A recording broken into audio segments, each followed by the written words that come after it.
Ano ba talaga ang papel ng isang babae sa buhay ng isang lalaki?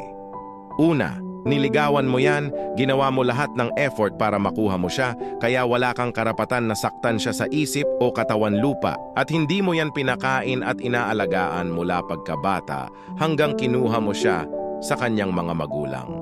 Pinagkatiwalaan ka niya, binigay ang buhay niya para sa'yo. Lahat-lahat kinuha mo, wala na siyang tinira para sa sarili dahil pinasakop na niya sa'yo ang buhay na kasama ka. Ang babae mahina, walang lakas para gantihan ka. Tanging bunganga ang sandata. Ano ba naman ang lakas ng isang babae kumpara sa isang lalaki? Isang malakas na sampal, tadyak, bugbog ba ang ganti mo sa bawat pagkakamali ng asawa mo? Gaano ba kalaki ng kasalanan niya para umabot pa sa pambubugbog mo? Dapat alam nyo rin ang limitasyon mo bilang isang lalaking may dignidad. Dahil ang tunay na lalaki hindi magawang manakit ng babae. Pangalawa, pinakasalan mo siya. Siya ang nagpuno ng